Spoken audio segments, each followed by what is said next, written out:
All right, on this episode of Bowks Talking Bouts, very excited to be talking to an individual coming off of a big win at UAE Warriors 65, and just great to see this individual back in the fold in general, getting a big win there over Yamato Fujita. Happy to talk to Reece McLaren on Bowks Talking Bouts today. How's it going, man?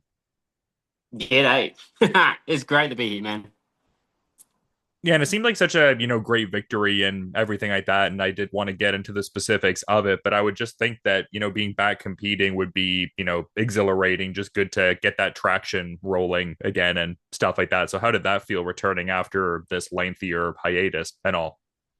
Yeah, look, honestly, it was one of those very much the whole process. I was kind of just pinching myself every day, just like I'm actually competing again this year. Like, yeah, it's something, hey. Yeah, no, for sure. And just, I mean, good to see you get back at it. And I mean, it didn't look like you were, in any less form. I mean, very dominant victory and just great control on the ground and that unanimous decision victory. So I guess just what were your thoughts on the totality of the performance specifically that you had there? I'm in two kind of mindsets of performance, right? So obviously, I put a lot of pressure on myself to try and get a finish. So then the UFC would be like, ah, he's a finisher. That's a great one to enter on. So like performance wise, I'm not upset, but I'm not satisfied because I didn't get a finish. But then when you look at it as just performance, it's the first time I've actually cut weight to flyweight. I did. I got all I could out of the fight, going the distance. Fitness held up. I was able to utilize striking and grappling. So like it's hard not to be unhappy with the performance, but in the same breath, because it just went to, I just couldn't finish the guy. He was kicked my leg out, and then pretty much from there it was a bit of an uphill battle for me. That's very interesting wording, though. It would seem like UFC is the next, landing spot on your radar there. Like that would be the ideal platform for you to, campaign to get on and everything. Yeah, look, I think the best flyweights now are in the UFC, and man, I just feel like I haven't got the I wouldn't say like respect, but I just haven't got the public's what's the word I'm looking for? I'm gonna cook it because it's on the tip of my tongue. I just haven't exactly got like the public's eye fighting over in Asia for so long. It just doesn't have or get the same respect as the UFC does. And I know guys that have fought in the UFC and haven't done very well yet. We'll go to a fight show and they're the guys that get recognized. Yeah, I mean, I guess it's kind of like what's in your Instagram bio a little bit, like the best fighter you've probably never heard of, like that sort of wording. Like the people that are into the hardcore minutia details know who you are, but yeah, maybe the people who are like maybe UFC centric in their MMA viewing wouldn't know as much. Yeah, I don't want to go out and be calling them all casuals and mouth breathers and whatnot, but the fighters know me. It's just the general fans just don't. It's just the promotions. It's UFC just have such a hold on the Western social medias. They are a machine and a half. I just feel like for how long I've been in this sport and what I've done, I definitely should get more uh, notoriety. Notoriety. What's the word I'm looking for? Yeah, notoriety. Yeah. Yeah, it's. I mean, that'd be nice. I think just for myself and my own product, it's kind of just what I need. Yeah, it seems like a great landscape for that now. Like, I mean, obviously, great flyweight talent the UFC already has, but it seems like they're really looking for, I guess, different major players out there. Like, it seems like there's certain rhetoric around Muhammad Makayev being looked at to return to the UFC? Like, I mean, I would think you would fit nicely within that kind of conversation as well, just considering the fact that you were like a ranked fighter in one of the bigger MMA promotions on the planet, etc. So, yeah, I mean, a very interesting time for the flyweight division insofar as how the UFC seems to be looking at the broader landscape of 125-pound talent. Yeah, I mean, look, you've now. I'm coming off a 3 fight win streak. I just beat Japan's ranked 2 flyweight. Number one, obviously, being Yuya. You, everyone knows that I should have been fighting for that title.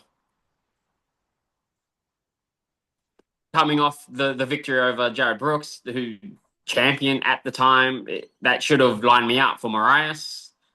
They gave it to Yuya. That's fine. In Japan, he wins. I definitely should have been fighting last weekend for that world title. Rather, things don't go the way they go. My timing in this sport has been pretty terrible. And now I'm a free agent, and man, just sign me up, put me somewhere big, give me a big name. I'm so ready to just keep going, man. Like I still feel 27. The big long layoffs, if anything, extended my career. I'm feeling so young, bro. Like not even kidding.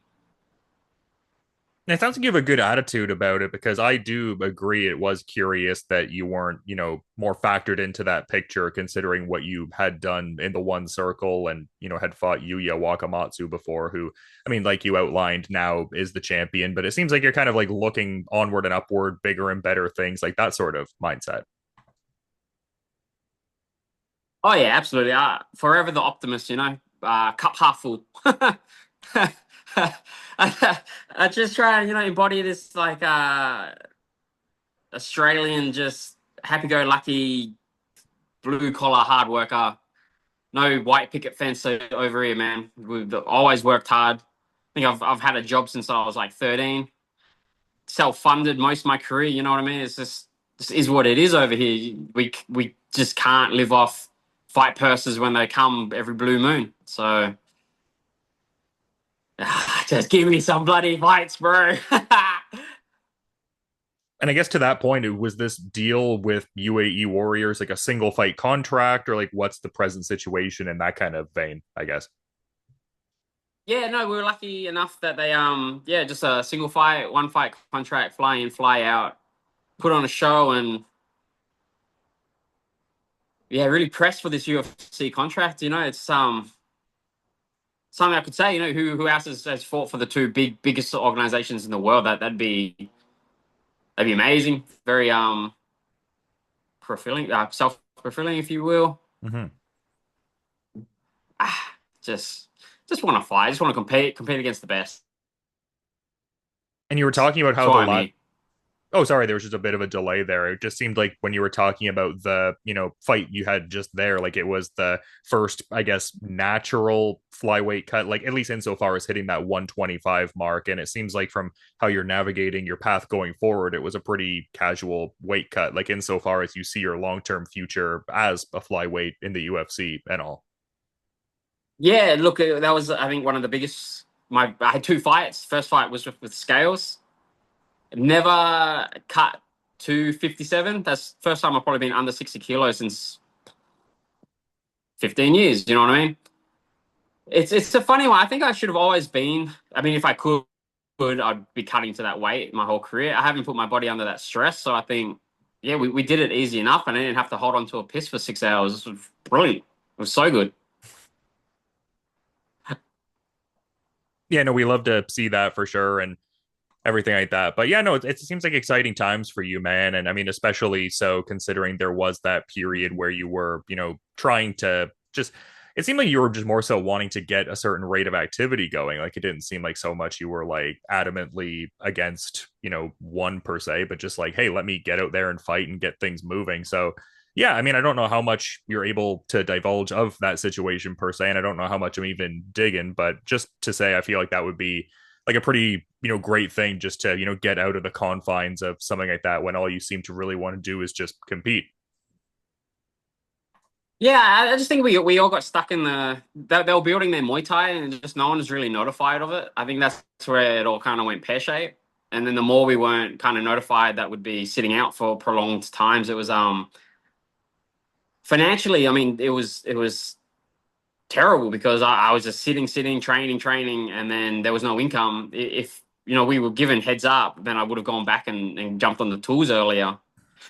I meant, like, honestly, the only reason I was really salty was I found myself in a really, really tight financial spot. And honestly, it was my own fault for just not jumping on and getting back on the tools. But that's hindsight, I guess. COVID taught us all that we needed almost two incomes as fighters, and it took post COVID for me to realize, yeah, you really need to be making money when you're not fighting. Yeah, I mean, I guess it's good to have that. I mean, it'd be ideal if you could just survive off the, fight purses alone, but good you have a means to, I guess, supplement your income if you're, kind of in these dormant sort of periods. But it seems like that won't be the case going forward, ideally, and whatnot. So, yeah, love to see that, I guess. Oh, the things are, so my last performances, whatever they've been like 3-4 week fight camps, and that's like tops. I honestly just feel like if I could be training full time, like the best guys are, you're gonna see a much better, more rounded me. You know what I mean? Like I honestly think you're seeing maybe like 60% of my potential.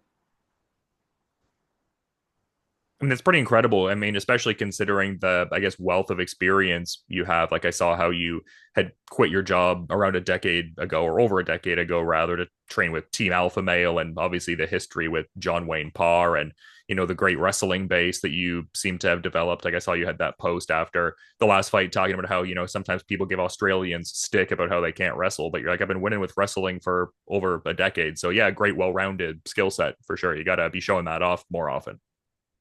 Yeah, look, I just think if I've put so much work into martial arts in my 20s that it should be paying me in my 30s. But it's just, some things just aren't meant to be the case. I'm fine. I'm going to find a way though. Well, like I was saying before, I mean, I think you definitely stand out in that landscape in terms of like people they'd be looking for that flyweight division and stuff like that. I mean, I feel like people have such upward mobility in a certain regard now if they have that base heading in and stuff like that. Like, it's kind of interesting. Like, one wonders who even that next title challenger could be after that Alessandre Pantoja Josh Van fight they have to kind of close out the year and stuff like that. So it would seem like a good time for a prospective 125 pounder. Oh, perfect timing to enter the pool. Very exciting time to enter the pool. I really feel like I'd enter and make some waves instantly. Yeah, no, it would be great to see for sure. And I mean, you've done such great things in your career as an individual and representing Australia by proxy. I feel like I'd be remiss if I didn't get the insights just because of the proximity to it, just the, title loss for Jack Della Maddalena, fellow Australian combat compatriot at UFC 322 recently. Just if you had any thoughts on that particular fight at all. Yeah, it was getting hard to watch. It looked like maybe Jack had an injury or something. Maybe his back was playing up. There were rumors that his back was playing up in the fight cam. Not sure how true they are, but Craig's system's amazing. I just think that possibly I've got a better system. I mean, I've fought some of the best grapplers and never been held down. Yeah, what is it about your system? I mean, maybe that could be a thing where you're giving away a blueprint in a sense, but what do you think about your methodology insofar as like why it might be so effective and not might be effective, but is demonstrably effective and all? It's just I don't know exactly what is exactly different, but I know that I address the problem firsthand. That's my first thing is addressing the problem. I just don't think that they were addressing what was really keeping Jack on the ground. I just think that was like it looked to me. I haven't seen the fight. But what I've seen from the highlights, it looked like the crossface was what was giving Jack the problem. Therefore, no octopus guard, no reverse K. Again, I'd have to really watch it. I've been trying to catch it. I can't buy it anywhere. It's not on Fight Pass yet, and KO is just a nightmare to try and navigate. Yeah, the highlight reels look like there was a few things that just weren't being addressed, and that was what was keeping Jack on his back. Yeah, no, fair play, and I mean, I'm sure he'll be back in, Sometimes some simplification. Oh, sorry. Yeah, no, Oh, he'll sorry, be go ahead. back, Yeah. man. Jack, Jack's the fucking man. Like he will be back, and when he is back, he's going to be a force to be reckoned with. I love his team out of Scrappy and Ben Vickers. We go way back, and yeah, nothing but absolute respect for Jack and his team and Craig. And I'm just a cocky Aussie out of you who just thinks my system's better.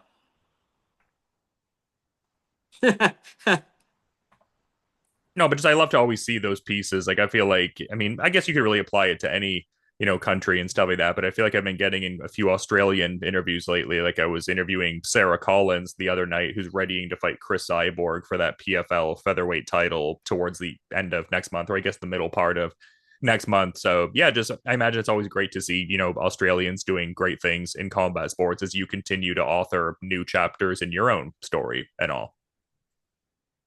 Yeah, we're pushing, man. I think we have such a strong Muay Thai history that now it's all coming tenfold in the MMA. It's easier to counter wrestle than it is to offensively wrestle. So we're scrappy down here.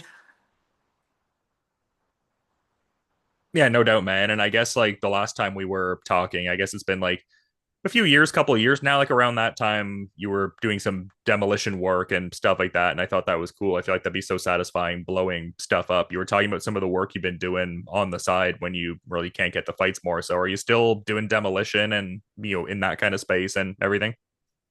Nah, so back when I become qualified in air conditioning, did the whole apprenticeship when I was like 18, whatever. I just kind of stepped away from it. I always thought if I went back to it, it'd be a bit of like I feel like a bit of a failure because I was trying to just not be on the tools. So there was that little bit of me that was like, ah, damn it, yeah, there goes the MMA career.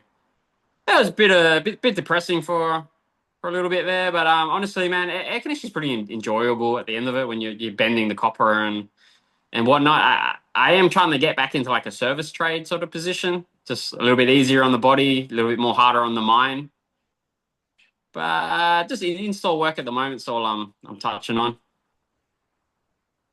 Yeah, air Yeah, conditioning, refrigeration. yeah, right on keeping your mind open to some other trade related opportunities though and stuff like that. Yeah, the trade like air conditioning, refrigeration itself, like mechanic is it was. I don't know how I passed TAFE. In all honesty, like there were some days I was just like, this is way beyond way beyond me, like math wise, and just doesn't make sense. But hey, I passed, and I think that was one of the reasons I didn't want to go back to it was my training. I was a little bit hesitant with it, especially having jujitsu. It's so hard to compare the two, right? Because if you got good coaches and then you don't have a good coach for something else, it's kind of like questionable, right? Mm-hmm.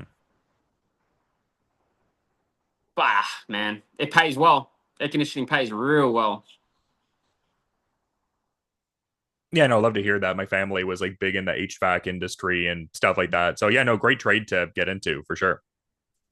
Yeah, it's awesome.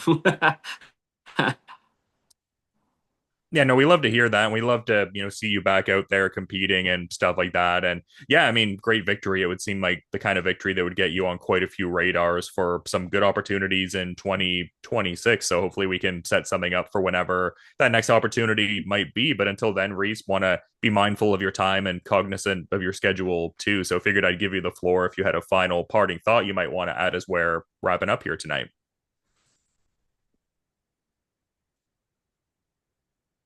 uh Put me on the spot, bro. Nah, look, Yeah. I'm young still. Age might be 34, but bro, I'm young. I know the UFC don't like picking up guys at my kind of age, but I have so much more to give. Um, I barely get hit in any fights. I'm mentally still shut. Like there's no CTE is always in the back of all of our minds, and if it's not, then you're behind. But man, I honestly feel like I've done really well through my decade and a half of fighting, and just want to showcase that, man. I'm one of the best in this damn world, and just give me the opportunity to show it. Yeah, I mean, you have a great track record, man, and it's great to, see you get out of that, dormant period and back doing what you're great at doing. And yeah, hopefully a lot of great opportunities to come in any event. Great performance at UAE Warriors 65. It was an awesome one, November 15th there. And like I said, it seems like you're poised for a big 2026. So thanks for coming on Bouts Talking Bouts, Reece, and offering great insights. And yeah, all the best, man. Thank you for the time and everything. Thank you so much for having me. Appreciate it.